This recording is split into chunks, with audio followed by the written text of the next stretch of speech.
Assalamualaikum warahmatullahi wabarakatuh. Salam sejahtera bagi kita semua, adik-adik mahasiswa yang berbahagia. Pada pertemuan ke-12, kita akan membahas tentang operasi dan operasi sistem drainase.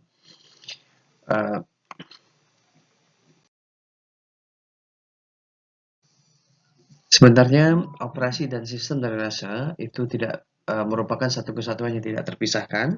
Namun dalam konteks ini kita akan memisahkan pembahasan supaya lebih fokus. Baik, kita mulai dari membahas tentang siklus pembangunan. Jadi, di dalam siklus pembangunan itu, kita melihat bahwa yang namanya siklus kita bisa mulai dari mana saja, gitu ya.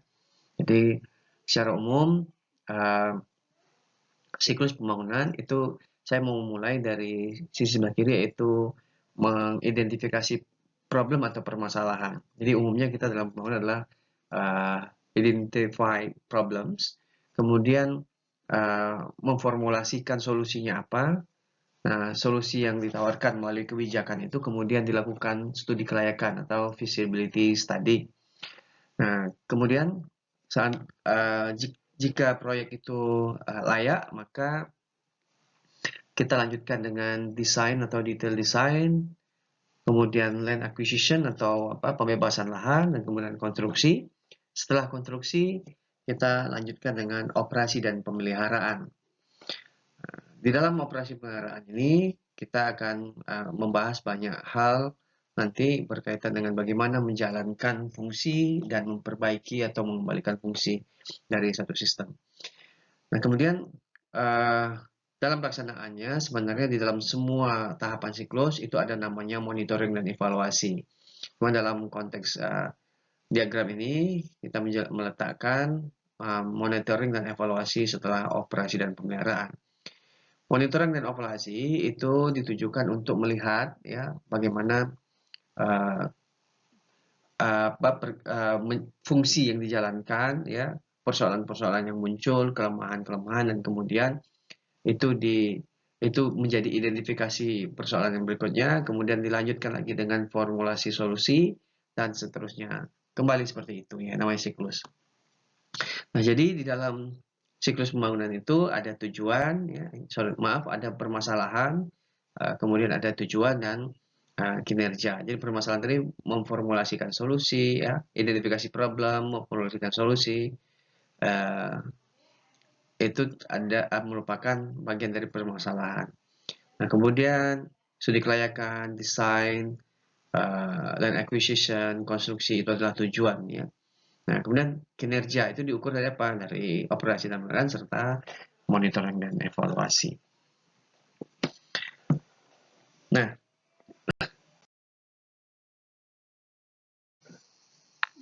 kegiatan operasi dan pemeliharaan itu merupakan dua kegiatan yang berbeda namun tidak dapat saling dipisahkan. Karena ini saling mempengaruhi satu dan yang lainnya. Operasi itu adalah kegiatan untuk menjalankan dan memfungsikan prasarana dan sarana drainase perkotaan sesuai dengan maksud dan tujuannya. Sementara pemeliharaan adalah kegiatan yang dilakukan untuk menjamin fungsi prasarana dan sarana drainase perkotaan sesuai dengan rencana. Jadi saya ulangi, kalau operasi itu adalah kegiatan untuk menjalankan dan memfungsikan prasarananya, sementara pemeliharaan adalah kegiatan yang dilakukan untuk menjamin fungsi prasarananya dan fungsi prasarana dan sarana drainase perkotaan itu sesuai dengan rencana. Maka dua hal ini tidak dapat dipisahkan. Tapi dalam konteks ini, dalam pertemuan ke-12 kita akan membahas tentang operasi saja. Kegiatan antara operasi dan pemeliharaan, ya, jadi kalau kita bicara operasi, ya kita lakukan operasi, ya, menjalankan fungsi, kemudian kita cek kondisi dan kinerjanya apakah sesuai atau tidak. Kalau tidak sesuai, kita dapat lakukan penyesuaian operasi. Atau jika memungkinkan, kita perlu lakukan perbaikan fasilitas. Nah, perbaikan fasilitas ini yang kita sebut dengan nanti pemeliharaan, perbaikan. Setelah itu kita lakukan pemeliharaan fasilitas. Setelah pemeliharaan fasilitas, kita lakukan operasi lagi. Terus begitu siklusnya. Ini ya makanya dua kegiatan ini tidak dapat dipisahkan. Sekarang kita fokus tentang operasi. Jadi operasi khususnya operasi sistem drainase itu dalam arti luas adalah operasi sistem drainase merupakan usaha untuk memanfaatkan prasarana drainase secara optimal. Ya, jadi usaha untuk memanfaatkan prasarana drainase secara optimal. Namun dalam arti sempit, operasi sistem drainase adalah pengaturan bangunan yang berkaitan dengan drainase, seperti sumur resapan, kolam retensi, kolam detensi, trash rack. Trash rack itu adalah saringan sampah ya, stasiun pompa, pintu klep, kemudian lubang pengontrol, box culvert, gorong-gorong dan lain-lain. Untuk meresapkan, menampung, dan mengeluarkan kelebihan air dari kawasan atau lahan yang dilindungi, dan mengalirkan air ke saluran pembuang dan atau muara. Jadi itu lawan sempitnya, kita menyebutkan lebih spesifik apa saja bangunan-bangunan yang akan dilakukan operasi. Sejauh ini, operasi dan pemeliharaan sistem drainase perkotaan sering tidak memadai. Kita bisa lihat sendiri di lingkungan kita, gitu ya. Jadi, tindakan yang sering diambil mengasumsikan bahwa jika tidak terjadi permasalahan yang mendesak, kenapa harus menghabiskan uang untuk melakukan operasi? Sampai akhirnya, sistem drainase mengalami kerusakan yang tidak berfungsi. Jadi banyak sekali kita lakukan pembiaran, gitu ya, tidak difungsikan. Kita lihat saja misalnya, nanti adik-adik juga akan saya berikan pengalaman di lapangan ya untuk melihat bagaimana operasi sistem drainase yang ada di daerah kita, begitu. Jadi banyak bangunan yang tidak berfungsi gitu ya atau fungsinya tidak maksimal. Itu karena tidak dilakukan operasi. Nah, apa saja penyebabnya ini akan ditelusuri lebih dalam.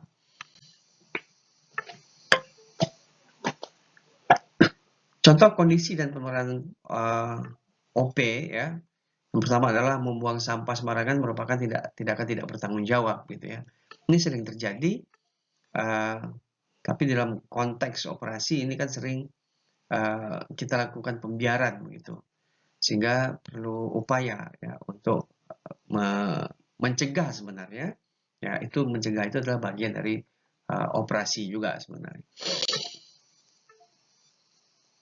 Kemudian berikutnya kegiatan pembukaan lahan terbuka untuk dikonversi menjadi lahan terbangun. Ini dapat menimbulkan peningkatan laju erosi. Material erosi ini kemudian terbawa ke sistem saluran drainase, sebagian besar diendapkan di sistem, dan sebagian lagi terbawa ke laut. Nah, ini banyak sekali terjadi ya di kita, di Bangka Belitung, Kepulauan Bangka Belitung ini berkaitan dengan sedimentasi. Yang sedimentasi itu dasar awalnya atau sumbernya adalah dari erosi lahan. Nah, erosi lahan ini karena pembukaan lahan yang terbuka ya. Khususnya kalau di area kita adalah dari kegiatan pertambangan gitu. Nah, ini dapat memicu terjadinya sedimentasi, kemudian mengurangi kapasitas tampang dari saluran. Jadi karena adanya endapan tadi, yang seharusnya tadi kita punya tampang yang ideal, kemudian ditutupi dengan sedimen, ini akan mengurangi kemampuannya untuk mengalirkan debit. Kemudian yang lainnya adalah contohnya penyerobotan lahan umum. Ya, misalnya di bantaran lahan umum, bantaran sungai, saluran drainase jalan raya untuk bangunan. Misalnya rumah gubuk liar gitu ya. Di sini kita jarang, tapi di sini ada, kita kalau mau lihat itu adalah di pasar jalan rem itu pasar jalan rem itu di pinggir Sungai Rangkui itu sebagian ada yang membuat itu ya semacam gubuk-gubuk untuk kios-kios berjualan yang kakinya itu ya atau kaki bangunan itu berada di Sungai Rangkui. Tapi mungkin dalam beberapa bulan saya sudah tidak lewat di sana, saya nggak tahu, nanti kita akan lihat.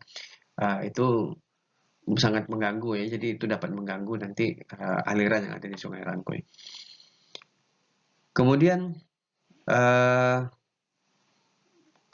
yang lainnya adalah tadi kios tadi ya, yang sudah saya kasihkan contoh gitu di tempat kita.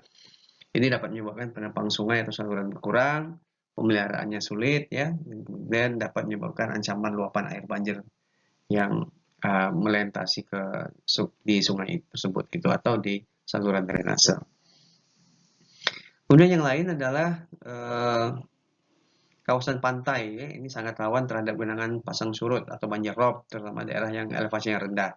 Di kita ini banyak terjadi, khususnya kalau di Kota Pangkal Pinang itu di sekitar Kampung Opas gitu ya. Kampung Opas itu kampung seberang, kemudian Ampuy itu ya, itu jadi banyak sekali ya. Sampai jadi ke hilir Sungai Rago itu kawasan-kawasan yang sering tergenang banjir rob. Pada banyak kasus, hal ini terjadi akibat proses penurunan tanah. Jadi kita ini sepertinya land subsidence belum terlalu besar gitu ya. Mungkin kalau di kota-kota besar seperti Jakarta, itu sudah sangat signifikan. Di Semarang, itu cukup luar biasa juga land subsidence-nya.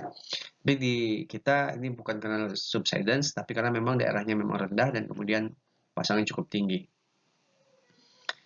Land subsidence itu dapat disebabkan oleh pengambilan air tanah yang berlebih ya. Jadi ini dapat menyebabkan penurunan tanah. Kemudian berikutnya enceng gondok ya atau tanaman-tanaman lain yang memenuhi permukaan saluran dapat mempercepat sedimentasi dan menurunkan kapasitas saluran. Ini kalau di saluran drainase biasa itu jarang terjadi, tapi ada. Umumnya di bangunan-bangunan yang di fasilitas yang lebih besar seperti misalnya kolam retensi atau waduk gitu ya atau embung itu sering terjadi seperti ini. Namun ada juga beberapa saluran drainase, misalnya kalau kita mau lihat di sebagian kemarin ya, tapi sekarang saya nggak tahu mungkin sudah ada pembersihan. Yang sering itu adalah di saluran drainase di pinggir kolam retensi Kacang Pedang. Itu dulu sering dipenuhi tanaman-tanaman liar gitu. Nah, sekarang kita bicara tentang kelengkapan OP. Jadi, peralatan apa saja yang diperlukan untuk mendukung operasi dan pemeliharaan ya, saluran drainase perkotaan. Pertama, perangkat lunak ya. Jadi perangkat lunak itu buku panduan atau standar operational procedure atau SOP. Standar prosedur operasi ya. Standar prosedur operasinya. Kemudian database. Jadi buku prosedur operasi ini ya itu penting untuk kita sebagai acuan kita dalam melakukan. Jadi kita tidak sembarangan melakukan. Kita paham kalau kondisinya seperti ini, persoalan seperti ini, atau fasilitas atau bangunannya seperti ini, nanti dengan cara apa kita melakukannya. Kita tidak bisa melakukan sembarang karena ini berkaitan juga dengan efektivitas dan efisiensi ya. Efektivitas dalam melaksanakan operasi maupun efisiensi dalam hal pembiayaan. Kemudian database ini berkaitan dengan tentu saja data-data dasar ya dalam data dasar dari fasilitas yang akan dilakukan OP. Kemudian alat komunikasi ya, telepon atau HP, sistem peringatan ya dan peralatan kerja yang lainnya.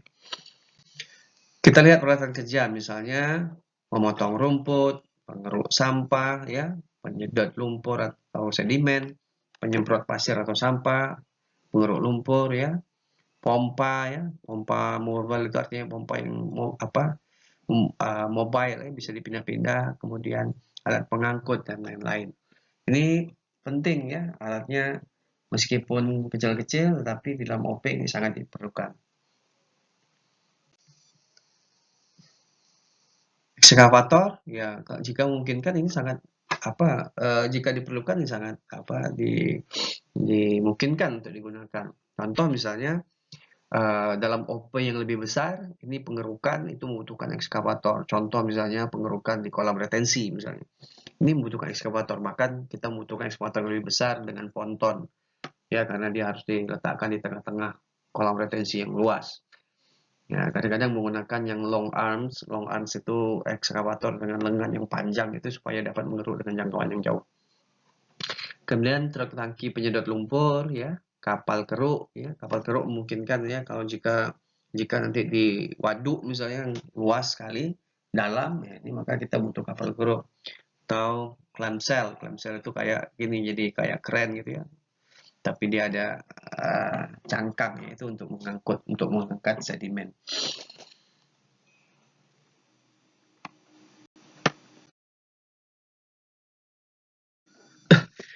Pengoperasian sistem drainase ini tidak hanya operasi fisik dari berbagai komponen, tetapi operasinya dalam kondisi darurat dan permintaan atau on call ini sering diperlukan ya, SOP ya, standar operasional prosedur yang handal.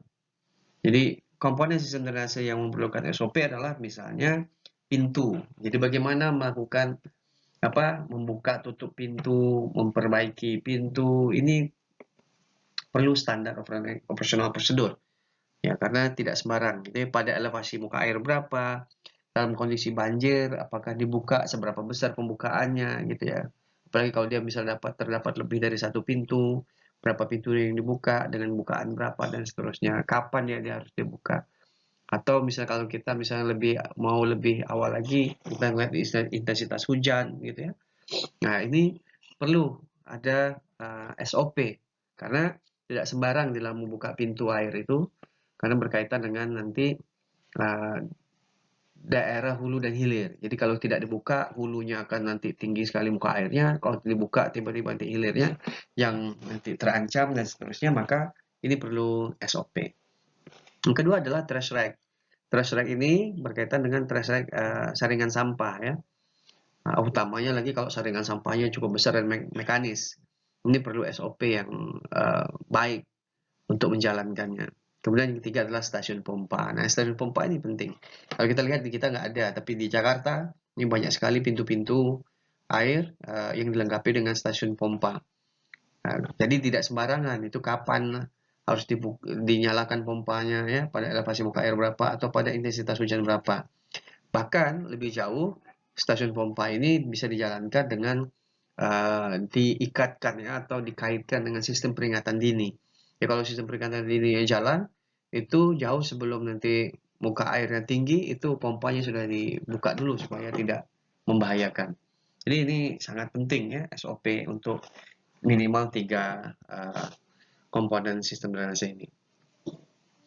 Mari kita lihat pintu air. Jadi pintu air adalah bangunan pelengkap yang berfungsi untuk mengatur debit dan dapat dipasang diantaranya pada satu inlet sipon, ya, inlet dan outlet kolam detensi dan retensi, inlet stasiun pompa, dan ujung saluran yang berhubungan dengan badan air. Pintu air ini menurut jenisnya terbagi, pertama adalah ada pintu sorong, ya, kemudian ada pintu klep otomatis, ada pintu katup karet otomatis. Jadi contoh pintu sorong, ini dia pintu sorong itu artinya dia diputar ya, bisa naik turun. Ini umumnya manual. Kemudian ada pintu klep otomatis, ini dia searah. Jadi one way valve itu one way ya. One way itu artinya kalau umumnya dari sisi hulu itu dari drainase itu bisa keluar ke saluran atau ke saluran drainase ya yang lebih besar atau sungai gitu. Tetapi yang dari saluran yang lebih besar atau dari sungai tidak bisa masuk ke saluran drainase karena dia tertutup kalau terdorong gini. Tapi dari sebelahnya yang terbuka. Begitu juga dengan pintu katup karet otomatis juga sama ini ya. Jadi ini valve ya bentuknya sama seperti itu. Jadi dia bisa keluar dari hulu, tidak bisa masuk dari hulu.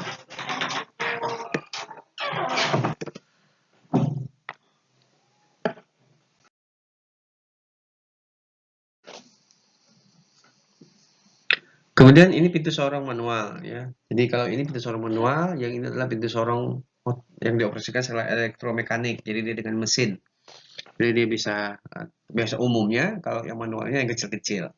Saluran-saluran drainase kecil yang masih mampu ya dibuka tutup oleh tenaga manusia. Tapi kalau saluran yang besar, umumnya dekat pintu air gitu, ini biasanya menggunakan elektromekanik, jadi dengan mesin ya, untuk dapat naik turunkan pompa, naik turunkan pintu. Kemudian ini adalah pintu air yang terbuka dan tutup secara otomatis, yang pintu klep otomatis tadi ya. Sekarang kita berpindah ke trash rag atau saringan sampah. Jadi Treslek atau saringan sampah adalah satu sarana drainase untuk tetap menjaga kebersihan saluran. Nah, yang pertama, menurut jenisnya terdapat dua jenis Treslek, yaitu tipe saringan permanen dan tipe saringan tidak permanen atau dapat diangkat. Jika menurut pengoperasiannya, Treslek dapat dioperasikan secara satu manual, yang kedua elektromekanik, yang ketiga otomatis sistem rotary, ya, kemudian otomatis sistem rotary di depan, ya, cara depan, kemudian ada yang samping. Jadi kita lihat satu-satu. Ini adalah Treslek. Ya, jadi ini contoh Treslek, ini Treslek manual. Jadi saringan sampahnya tinggal dipasang seperti ini besi. Kemudian kalau sampahnya sudah numpuk di sini diangkat, ditarik, ya, ditarik secara manual oleh tenaga manusia nanti dengan alat manual. Kemudian ada yang sistem elektromekanik. Jadi elektromekanik ini ada jari-jari untuk pengangkat sampahnya. Ini Tresleknya, kemudian nanti dia bisa diangkat ke atas. Yang ini Treslek otomatis sistem rotary. Jadi ada alat untuk mengangkat, yang bisa bergeser ke kiri kanan, kemudian diangkat, tarik ke atas ke bawah.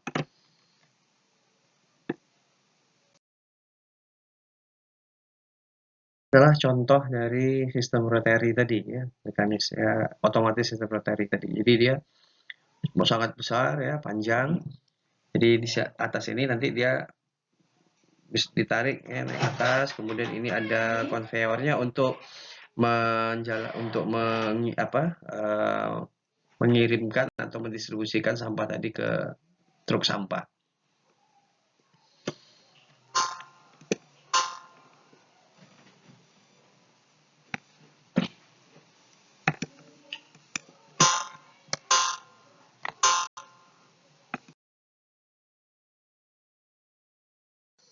Ini adalah tadi contoh, ya, bagaimana sampah-sampah ini, ya, diangkat, ya, diangkat di sistem Treslek-nya, nanti dikirimkan ke truk, ya, yang menunggu di ujung dari konveyor ini. Kita masuk ke sistem pompa.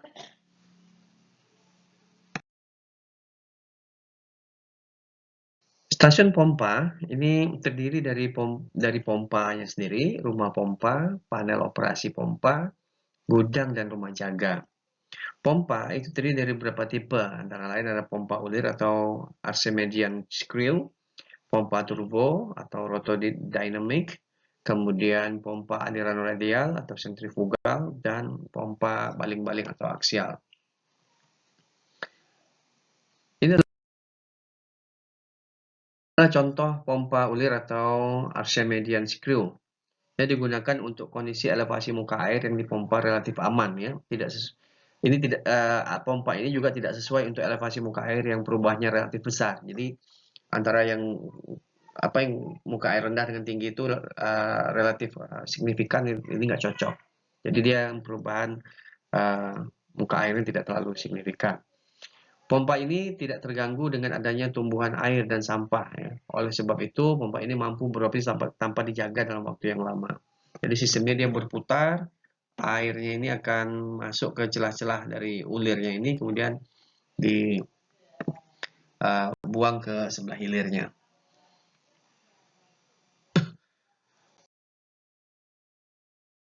Kemudian ada pompa turbo, ya. Pompa turbo atau rotodynamic, pompa aliran radial, ya. Dipergunakan untuk memompa air dengan ketinggian yang besar dan aliran sedang, ya. Jadi untuk yang signifikan perubahannya ini lebih cocok pakai sentrifuga, pompa turbo. Kemudian pompa baling-baling, ya, atau aksial ini digunakan untuk memompa air dengan ketinggian yang rendah sampai aliran yang besar juga. Kemudian pompa aliran campuran digunakan dengan karakteristik tengah-tengah antara pompa sentrifugal dan pompa aksial. Ya, jadi Ini adalah contoh ya dari pompa sentrifugal, pompa baling-baling, dan pompa campuran.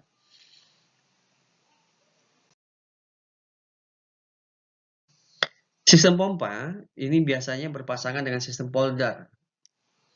Nah, jadi sistem polder itu maksudnya nanti dia ada tampungan ya, ada tanggul gitu, karena dia harus dilokalisir airnya supaya bisa dipompa.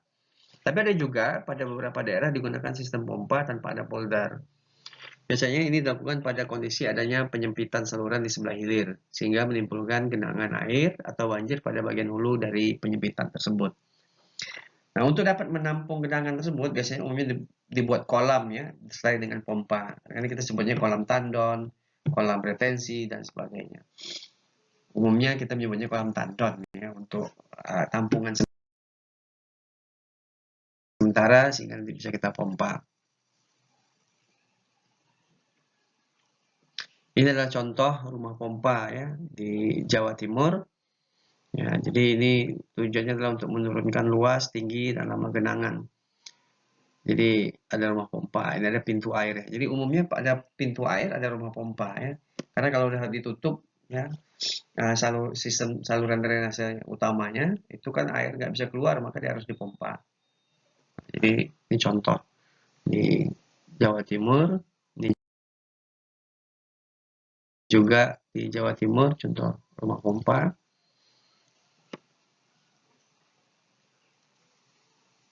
Ini adalah contoh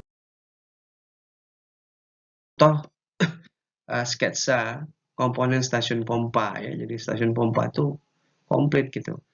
Ada kolam retensinya, ada pompanya sini ya, ini rumah pompanya, ada pompanya.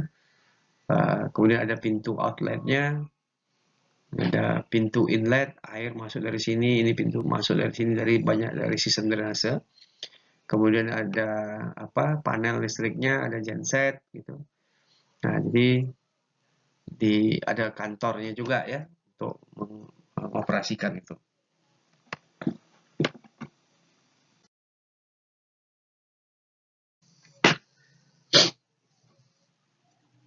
Operasi pompa itu terdiri dari ada bentuk pompa operasi pompa itu ada operasi harian, meliputi menghidupkan selama hujan, menjaga tinggi muka air. Ada juga jadi operasi pompanya sendiri, ada operasi dieselnya sendiri. Jadi diesel ini untuk menjalankan pompanya gitu ya. Jadi ada dua operasi, satu operasi harian meliputi menghidupkan selama hujan, menjaga tinggi muka air, dan mengisi bahan bakar misalnya. Ada juga operasi bulanan meliputi membersihkan kotoran, melakukan pelumasan ya, ganti oli ya. Ini kayak ya sama kayak kita melihara mesin itu, jadi harus dia supaya bisa jalan tetap itu harus diperiksa. Kemudian yang berikutnya operasi genset.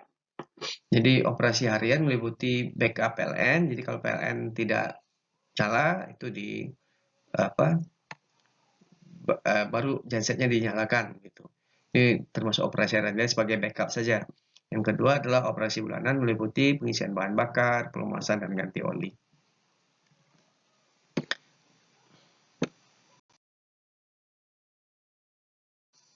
Ini ada contoh video ketika pompa dinyalakan.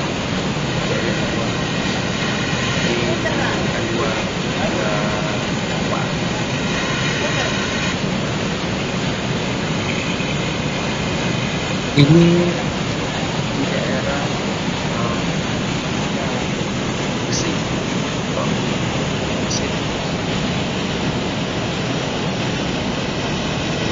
dari sistem kita dibuat ke laut muara.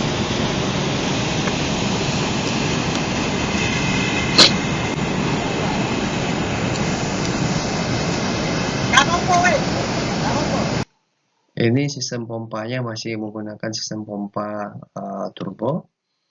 Ini ada contoh yang lain di Surabaya. Ini menggunakan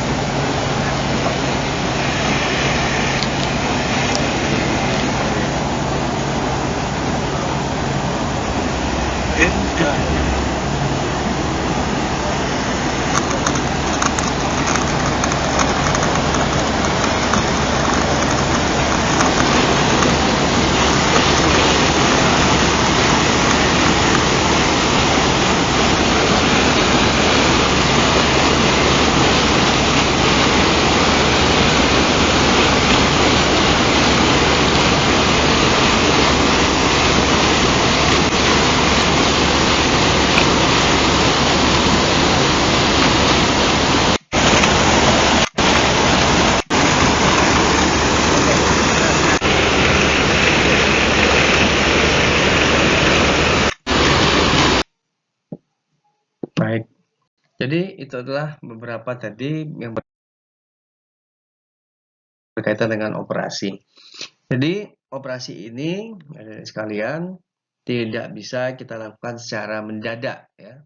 Jadi kita harus benar-benar mempersiapkannya tadi, mempersiapkan standar operational prosedur ya, termasuk di dalamnya peralatan apa saja yang harus kita siapkan, kapan itu harus dilakukan gitu ya, siapa yang melakukannya, berapa anggaran yang dibutuhkan, itu semua harus disiapkan ya di dalam SOP. Dan lebih spesifik adalah khusus pada masing-masing fasilitas atau bangunan yang mau dilakukan operasi. Jadi kita tidak melakukannya dengan sembarang ya. Apalagi berkaitan misalnya dengan rumah pompa tadi. Ternyata rumah pompa itu jangan sampai misalnya ketika kita mau melakukan hujan deras, kita baru mau memeriksa dadakan muka air tinggi, kita baru mau menyalakan, tahu-taunya mesin dieselnya nggak hidup atau BBM-nya tidak tersedia. Ini sangat berbahaya ya, sehingga semuanya harus disiapkan. Kapan itu harus dicadangkan ya bahan bakarnya. Nah, kemudian petugasnya itu harus bergantian karena berkaitan dengan misalnya kalau kejadian banjirnya atau hujannya berkepanjangan, maka petugasnya, operatornya siapa yang harus bergantian setiap berapa jam dia harus berganti dan seterusnya. Jadi ini sebenarnya sesuatu yang juga cukup kompleks. Maka kita atur di dalam satu mekanisme tersendiri berkaitan dengan operasi.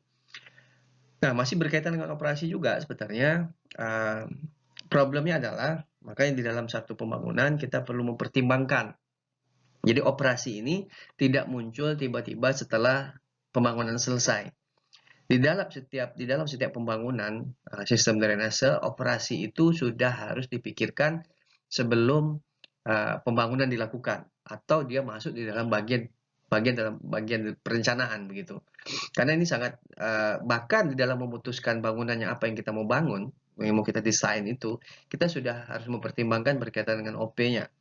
Misal, di satu daerah kita membutuhkan pintu air misalnya. Saya pernah cerita gitu ya, kita butuh di Pulau Bangka ini hampir semua kita butuh pintu air di kota-kota ibu kota kabupaten itu ya untuk mengamankan sebenarnya karena kita masih terpengaruh pasang surut karena kota-kota kita terletak di pesisir dan secara relatif rendah.